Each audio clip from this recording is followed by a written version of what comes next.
நம்ம இந்தியாவோட வளர்ச்சியை சீர்குலைக்கிறதுக்காக உருவாக்கப்பட்ட கட்சி தான் சிஜேபி, காக்ரோச் ஜனதா பார்ட்டி. இந்த கூட்டத்துக்கு பின்னாடி அமெரிக்கா உள்ளிட்ட வெளிநாடுகளோட சதி இருக்கிறதா சொல்கிறாங்க. ஜென்சி ப்ரொட்டஸ்ட் அப்படின்ற பேரில் நேபாளம், இலங்கை, பங்களாதேஷ்லலாம் எப்படி ஆட்சியை மாற்றினாங்களோ அந்த மாதிரியான முயற்சி தான் இந்தியாவிலேயும் நடந்தது. டெல்லி ஜந்தர் மந்தரில் நடந்த இந்த போராட்டத்தில் நிறைய தீவிரவாதிகளும் சமூக விரோதிகளும் உள்ளே இருந்தாங்க. இந்த போராட்டக்காரர்களுக்கு தினமும் பிரியாணி, தந்தூரி சிக்கன், அது இதுன்னு டெய்லி வந்துனே இருந்தது. நிறைய சாப்பாடு வந்துனே இருந்தது. துபாய், கத்தாரில் இருந்தெல்லாம் ஸ்விக்கி மூலமாக ஆர்டர் பண்ணிகிட்டு இருந்தாங்க. இவங்களோட நோக்கம் நீட்டுன்னு சொல்லப்பட்டாலும் தீவிரவாதிகளை விடுதலை செய்யணும் அப்படின்னு எல்லாம் போராடினாங்க.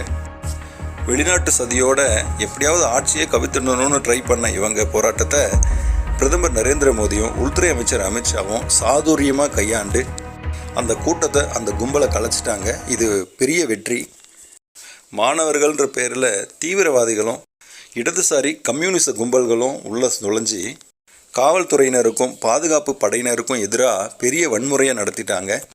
கத்தி, வாள்லாம் அவங்க கையில் வச்சுருந்தாங்க.